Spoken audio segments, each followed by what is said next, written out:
and welcome to It's All Light. I'm your host, Natalie Bott, and today I am so excited because we have a professional and outdoor extraordinaire and people person and just one of the most passionate people I've ever met, Zach Hazlett. Hey y'all, happy to be here. Thanks for having me, Nat. Yeah, so Zach is from Moab, Utah. He loves all things food, cooking. Being from Moab, he's an outdoor extraordinaire, and his family owns a river rafting company. He's a big reader, and he's working on two books. Zach, tell us a little bit more about yourself. I mean, you covered it pretty briefly right there, but I love people. I love the outdoors. I love combining the two. I think that's really my big passion as of late is um, helping people to get outside and interact together to experience things that help you connect. I grew up river rafting, so I saw a lot of connection happen by families and people that came on river trips, and then Mm. that led me to, like you said, professional. I think that's kind of a strong word, but I guess I did go to school for it and I work as a therapist. So that led me to helping people with their mental health and with their lives through the outdoors and through nature and using those, I guess, natural resources to help people. So that's a Oh, little bit more about me. well, Zach is amazing. I feel like every conversation I've ever had with him is like one of these podcast interviews just because everything he says is so profound. He's so passionate and he's so smart and he's worked so hard and now he's a therapist and helping people. And so we're going to pick his brain today, learn more about his passions, why he got there, stories that have impacted his life. And before we do that, I want everyone to get to know him a little bit better. So we're going to ask him, what is the bravest thing you've ever done? Or one of the bravest things you've ever done Oh, in your life? what is the bravest thing or one of the bravest things? Um,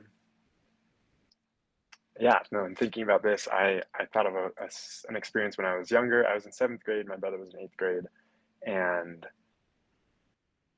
I was on the basketball team. He was not, and I was on the basketball team with the eighth graders, like it was the middle school team. But and they were kind of some of the teammates. My teammates were kind of bullies to my brother, Mm. and it was really hard for me to see that. And I didn't know how much it affected him till one day after school. I saw him struggling emotionally and crying to my mom about how he had these people that were bullying him, and she said who, and he said Zach's teammates.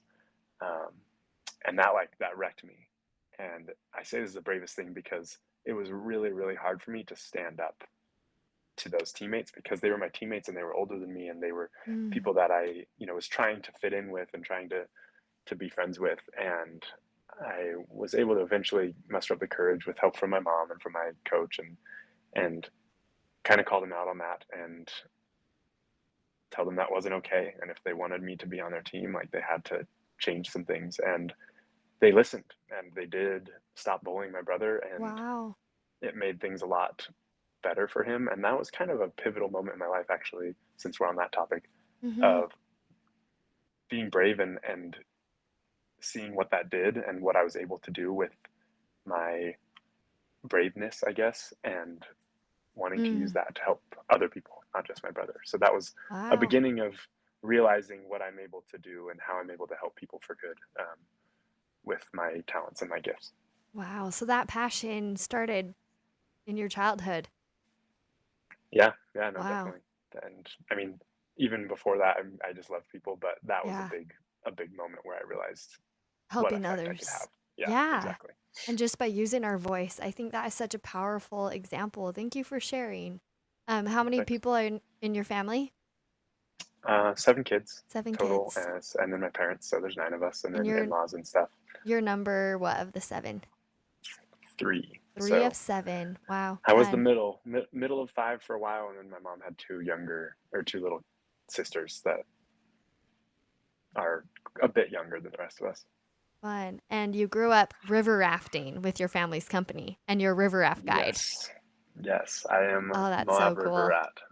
Oh, yeah, that's his Instagram. It'll be in the show notes too, so you can go follow along. Zach is fun. And like he said, he's also passionate about like cooking and is always posting fun things he's cooking and fun things he's doing. I'm excited. We'll get to hear some like river rafting stories later on in this episode. But you got a glimpse of what Zach is passionate about, and he's passionate in helping others through hard times and just being able to be there for people. And I think that is so powerful. So, Before we dive deeper into that, while we were talking about the river, you and I had talked previously, and you mentioned you want to write a book one day. Tell us about that. Oh, okay. Well, I mean, it's one of those things. I feel like anyone who likes writing at all is like has a couple book ideas or books started. So I have two books started and ideas. Nice. There are more ideas than they are even started. Some notes, some like one chapter, but the one that we briefly talked about was called "The River That Raised Me" because I've learned a lot of life lessons, both in the experiences that I've had and in the people that I've met. So experiences, just me and the river. Um, Analogies of the currents and the bends in the river and going with the flow and any number. There's a billion I analogies, love those and metaphors. then Yeah. yeah, I know, right? And then like the people that I've met some amazing people along the way that have brought their families down or have come down individually.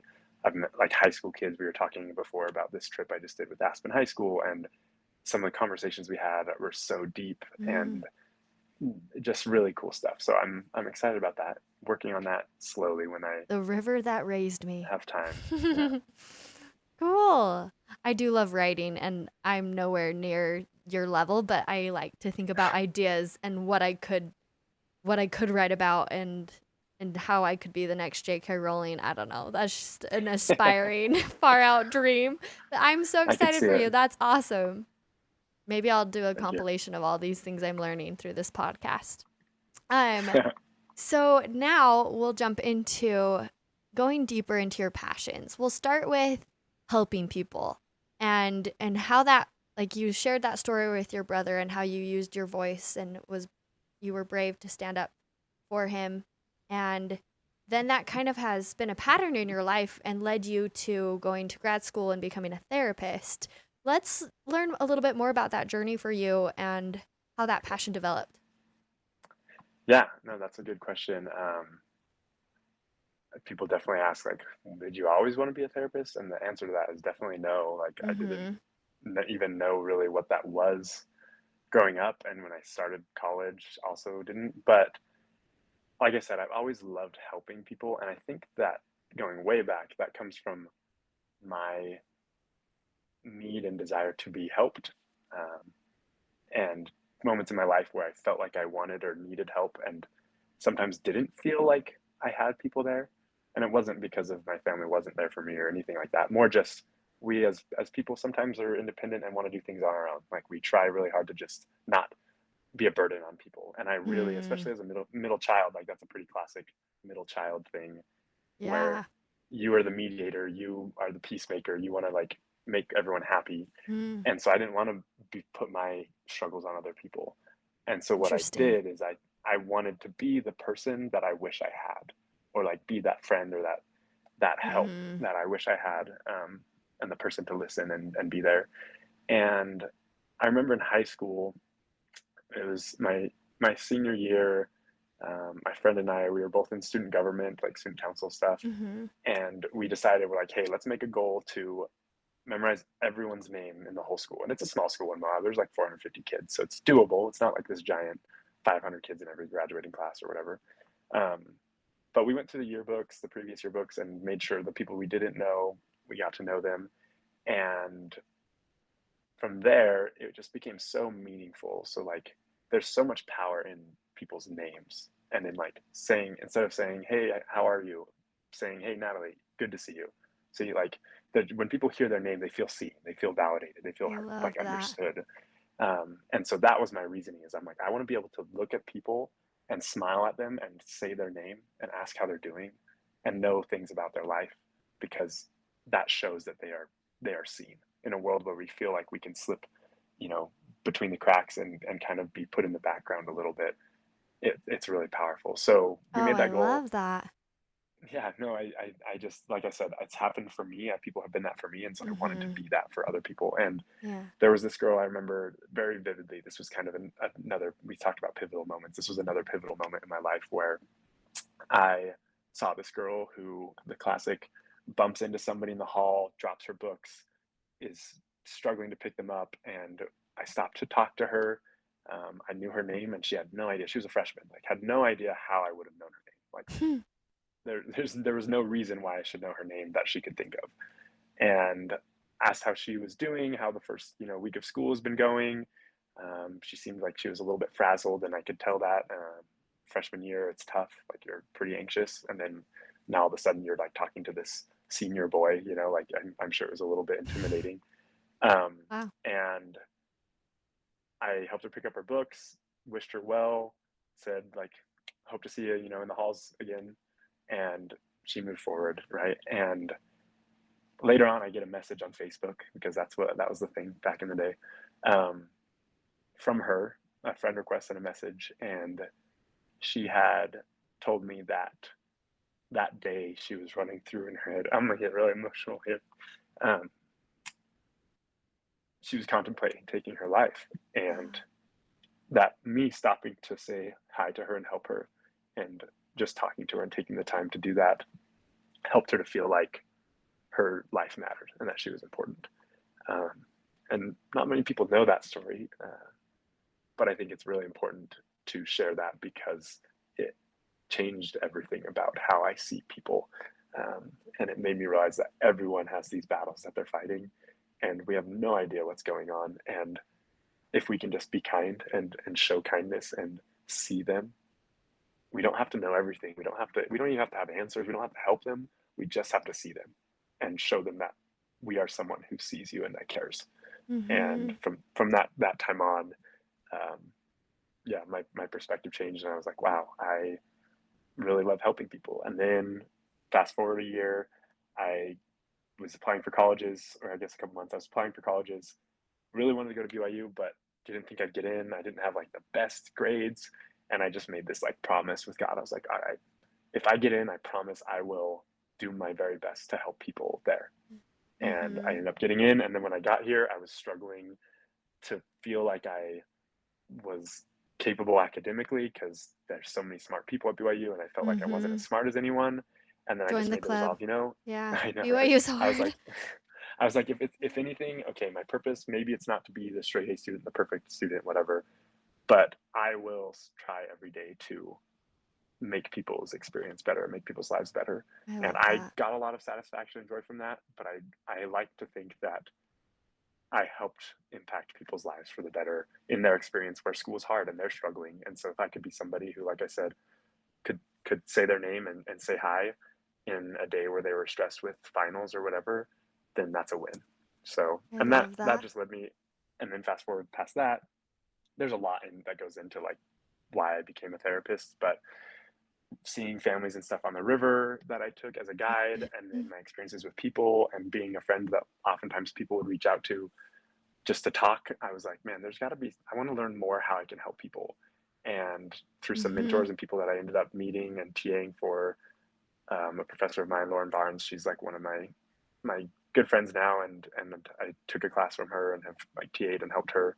She was like, you should be a therapist. You would be a great therapist. There's a huge need for people who care as much as you, and Mm-hmm. that want to help people. And I think a lot of people could benefit from that. So she kind of talked me into it. And then my mom also went back to school to be a therapist a little bit before I Wow. did. So Cool. it was kind of on our minds. But so that was the shortish version of Helping how I people became a therapist. Yeah, helping and people. helping people in any way, but especially helping people feel seen and valued and special. I think that goes a long way. Like, even when someone at church that I don't know, like, there's this cute girl in my ward that we had only met like a few times, but she is so good at like every time she sees me, she's like, "Hi, Natalie," and gives me a big hug and like is so sweet, and it just makes me feel like she really does care versus other people who you've seen 1,000 times and still don't know their name, like Yeah, you, like in a sense like those people you can just tell that they want to care. It's not that they're trying too hard, but it's just like a genuine care. And I love that. And knowing you, and I know that all your friends that I'm friends with that know you, all of our circles would say the same about you. You live that and you're so good at that. So thank you for following that path and living your journey that way. I think you've done so much good and you'll continue to do so much good. I'm curious, what was your undergrad? um, I had 5 different declared majors in undergrad, Whoa. and eventually eventually landed on this is part of my journey of figuring out what I want to do and what my purpose is most will be most fulfilled in doing. Yeah. And at first I thought a doctor, so I the classic did pre-med stuff, went on a mission, came back, then business, then linguistics and PR and like all this stuff, and landed in family studies because it was I had the most classes done and it would be the fastest to graduate. And And my get plan going was on to the next just thing. yeah, well, my plan was just to graduate and run my family's rafting company, and that was it. But in my one of my classes, that's where I met Lauren, and that's where she kind of steered me towards doing a master's program in marriage and family therapy, and I applied and went for it there. So yeah, family Wow. studies, human development. And your marriage and family degree was through BYU as well, right? Yeah, And you graduated. yes, Woohoo! And working full time as a therapist or part kind of. time and on I the work part river. time. I do, yeah, I do. Well, Get Outside Together is the business that I started to help create experiences for couples and people to Oh, come down yes. Yes. I know and do this. things. And Yeah. so that's my focus now. I obviously like enjoy therapy but I wanted to learn the skills more in Mm-hmm. grad school and then be able to utilize it in the way Like that's unique to me. a couples therapy trip. Yeah. My Yep. parents have Yeah, done exactly. like couples canyoneering trips and it's just fun, but you also are working on your relationship. Even if there's not Mhm. something to be fixed, you're just building a deeper relationship, Yeah, writing letters to each other. I don't know, I think that's so cool. I still need it's to go super on one of fun. your river rafting trips. That's on my bucket list. Bring some friends down. Come on down. So, if you're listening, reach out to me and we'll get this set up. So, in helping people, what helps you? Like, I feel like I'm also a people person and I do my best to try to see others, and the older I've gotten, the more I've reflected on where that extrovert comes from me, and sometimes it's been like, oh, I like when I have attention and people see me and I know people and can talk to anyone. But as I've gotten older, it's become more of how can I look outward and not put any attention on me? What helps you do that? That's, I mean, that's definitely a battle that I go back and forth in my head. I'm like, am I doing this because I actually care, or am I doing this for me? Because we as humans, like we crave validation, Yeah, right? totally. And like I say, a lot of what I became was driven by my desire and want for that same thing that I'm giving, right? Um, and so I think really it's just reminding myself of the why behind what I'm doing. Like, what is this purpose? Why? Like, I mean, the Simon Sinek classic thing, where Mm-hmm. what is your why? And my why is my time here on earth, like I'm going to help people smile. Like I'm going to help people enjoy this as much as they can. And whatever way I'm able to, if that's giving them a fun experience on the river, great. If that's giving them a good, meaningful conversation, great. If that's being dumb and funny and making people laugh, great. Mm-hmm. But like I'm going to give of what I've been able to have and I've been blessed with to other people because that's what I feel like life is all about, and that's what I feel like my purpose is. And I love in that. to answer, I guess the deeper part of your question of how do you keep that focus on others and Mm-hmm. not on yourself is I said that was kind of the struggle is there's moments where we all do things because we are trying to get that validation, and I think really Mm-hmm. learning to love yourself. I was talking to a friend recently about confidence. Like, what is confidence and what is self Mm-hmm. confidence? Yeah. Self confidence and love and confidence in like you and your abilities and you as a person comes from loving yourself. And that doesn't mean just like, oh, I love myself and I'm going to tell myself that. It's embracing yourself in your flaws because we all have friends where we see them and their flaws and we love them and we look past those flaws. But when we Mm-hmm. look at ourselves, we criticize and we focus and dwell on the things we're not good at. Oh And yeah. then that puts us in a place where we're not confident. And Mm. so I've been really working hard on loving parts of myself that are not perfect and that are, I guess, mistakes that I make and things that I do or say that aren't helpful necessarily.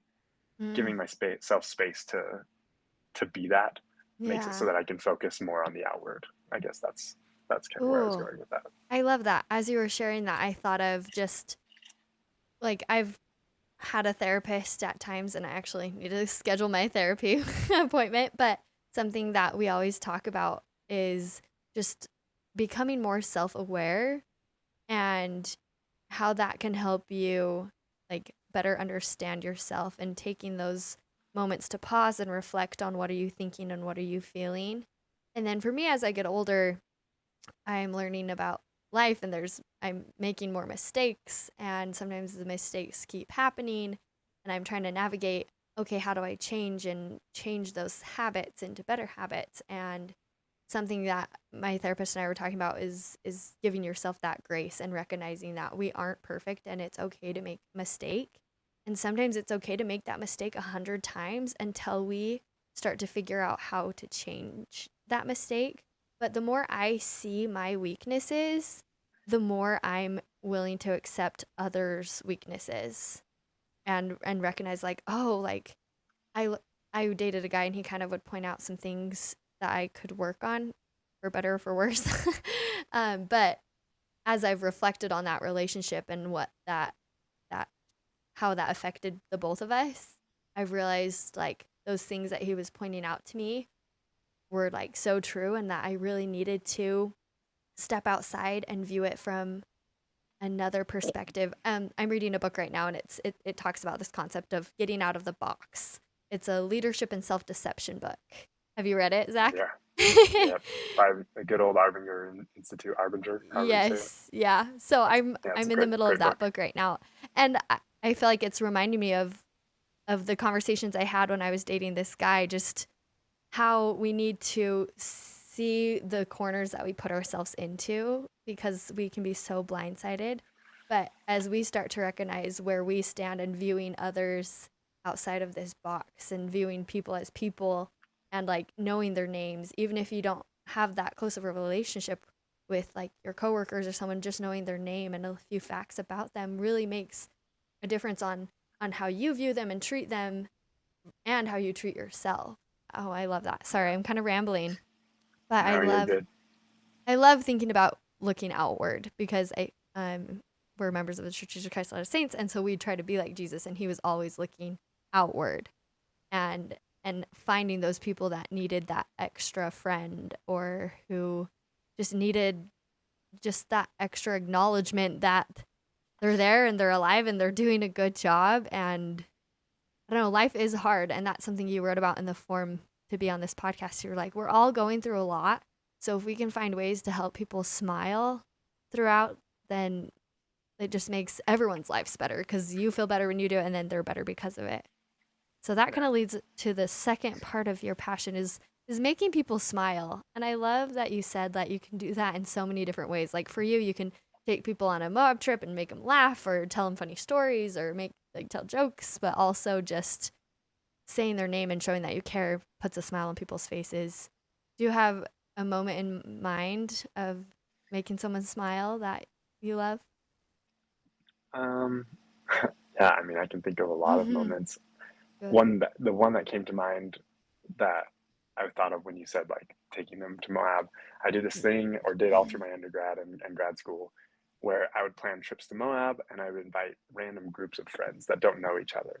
And we'd do this massive trip. You know, sometimes there was 50, 60 people that would come and we'd stay at my house and go on hikes and cook food all together. It was kind of chaotic, but really fun.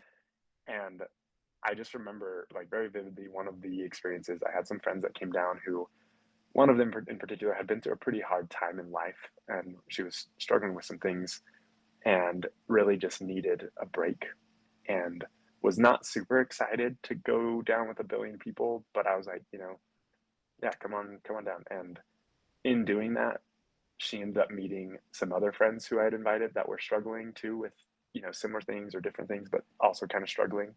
Mhm. And they all became such good friends from that trip.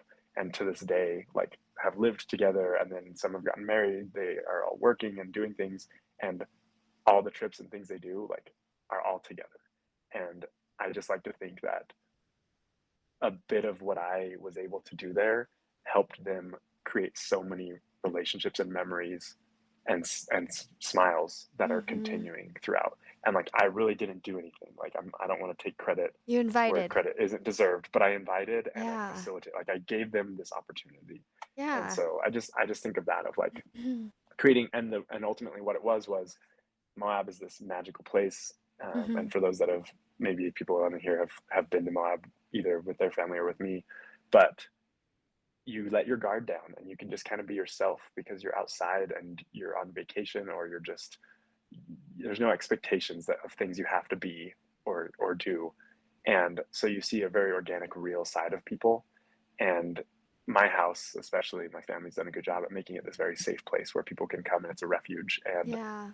everyone that stays there just, I mean, walking into our like movie room and seeing 20 people in there all hanging out, a couple different groups, and one group's over here having deep conversation. The other's over here playing charades or some random thing, but Hmm. everybody's creating meaning together and connecting emotionally. And it's just so Hmm. cool.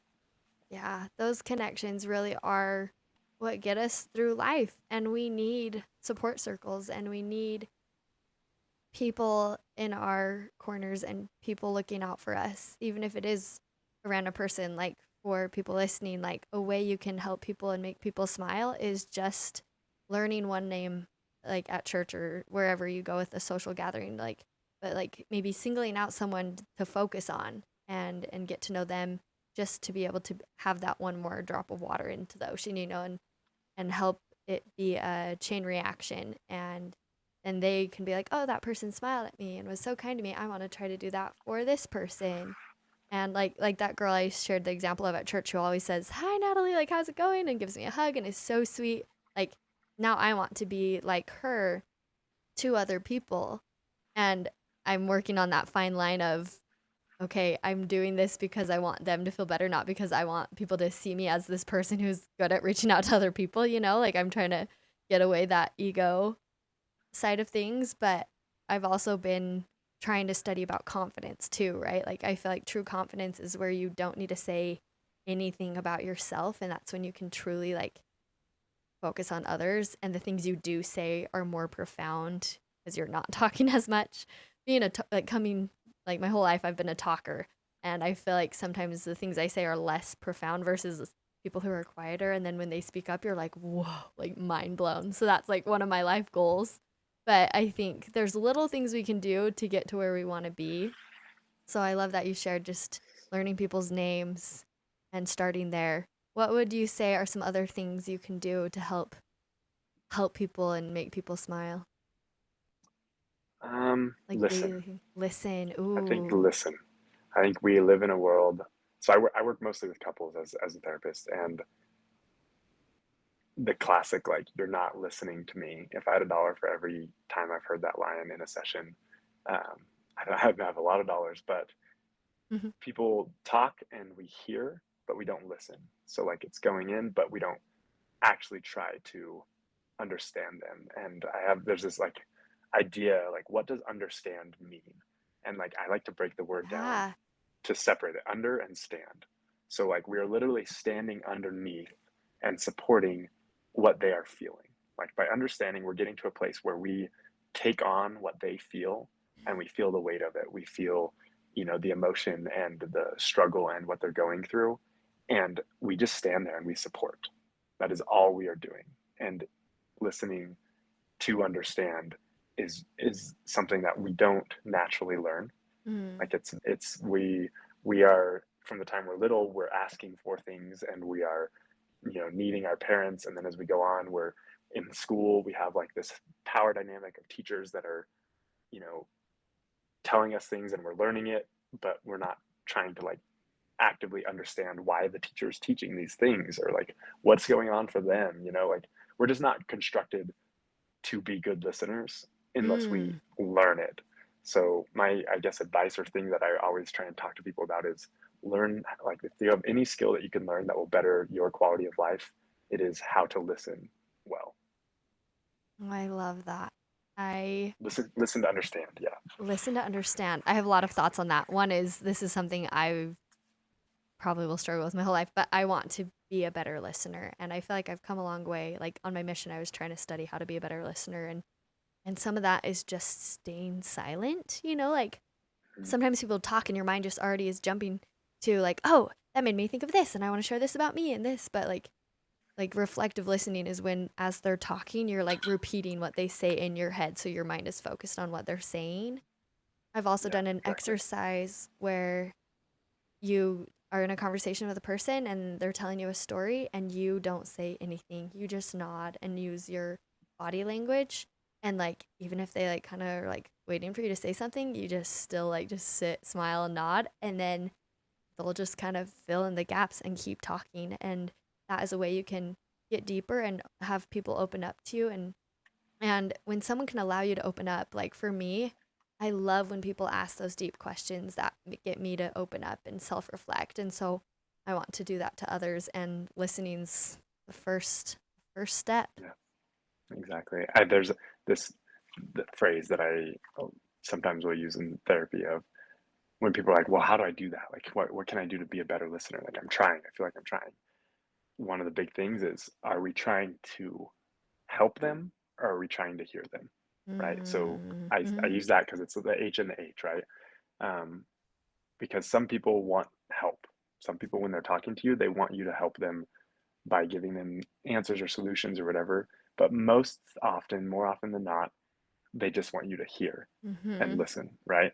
And so just going into it like that of like, okay, what does this person need? What does it seem like they need right now? If they're asking you a question that's like, oh, I've got this interesting situation at work and like I just don't really know exactly what to do. And I'm wondering like you know, what what would you do or what do you think? Then obviously that's like a situation where you're gonna give your feedback a little bit. Right. But if they're just like, man, work is sucks and it's really hard and there's this person that's I struggle with or this or that, just saying, I'm sorry that work has been tough. You know, Mm-hmm. tell me more about that. Validation. Yeah, validation and Oh, being there and so hearing. important. Here, oh yes, I love Yeah, this. I went through this little like life coaching class a while back and we were talking about that too and there's the classic video on YouTube, the woman with the nail in her forehead and the yeah, husband like wants to just fix it but all she wants is just to be listened to or like sometimes when we are hurting and in pain like we don't want we don't want it to be fixed. We need people who will sit in that pain with us and yeah, like you said just be like oh yeah that would be really hard like I've had people do this to me like those life coaches I would call them when I was like stressed and going through situations either with my mom or with my sister just dealing with relationships. We have great relationships but there's times where it's really hard for me so I've worked on it and like just by calling them and having them like talk me through like seeing it in a new perspective like me and my sister got in a little bit of an argument and I immediately was like here like I'm gonna call you back and so I like hung up with her called my life coach and I was just like this just happened. What do I do? How do I handle this? And she walked me through it. I called my sister back and like by like the first thing I said, my sister was like, "You just called your coach, right?" Like my sister knew immediately the vibe had changed because I was in a new mindset of how to handle this difficult situation. And I feel like it takes so much practice, but the more we talk about it, the more people will learn about it and try to start implementing it into their lives. yeah, yep. Empathy is one. I mean, if you guys listening want to look up something that's just like a good, quick little message, Empathy by Brene Brown. It's a little YouTube Oh, video. That's an animated one, and it's awesome. Where it just empathy is not sympathy. Sympathy is different. Sympathy is like, oh, that's hard. Empathy is like, man, that is so hard. I'm so sorry that you're going through that. yeah.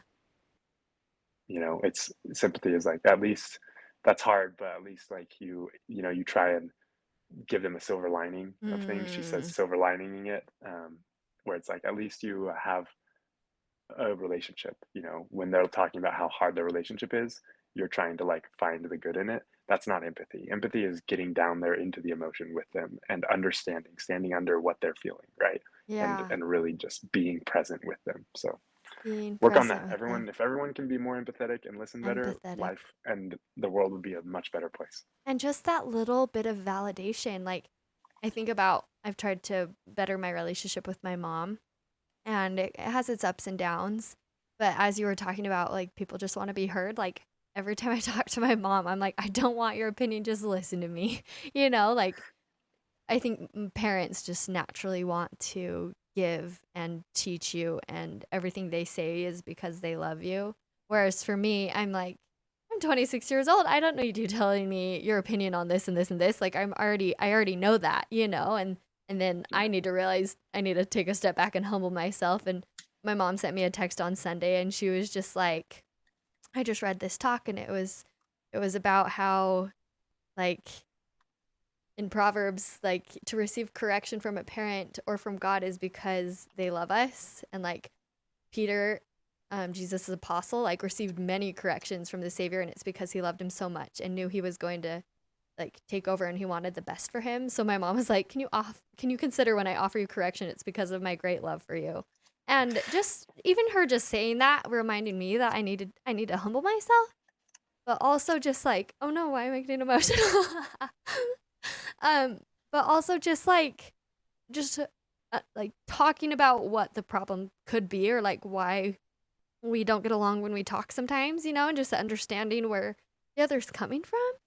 And with that, something I've learned is to actually understand, like you were saying, and defining is like when someone's talking, we automatically put in our perceptions of what we believe words to mean, right? The meaning of words. So like someone could say, I don't know, I can't think of an example right now, but instead of assuming that you understand what they're saying, you just dive a little deeper and be like, what do you mean by this? And then choose something that they said, and then they'll dive deeper. And that will get you to a really true understanding. So, like, I've been trying to get more curious when me and my mom talk, and instead of being standoffish and being like, oh, I don't want to hear that, like, I can make up my own mind or I can do this or that, you know, like, just Yeah. getting curious about where my mom's coming from and why she's sharing what she's sharing because it is out of love. Yeah. We could do several more podcast episodes of just talking about empathy and Yeah, understanding.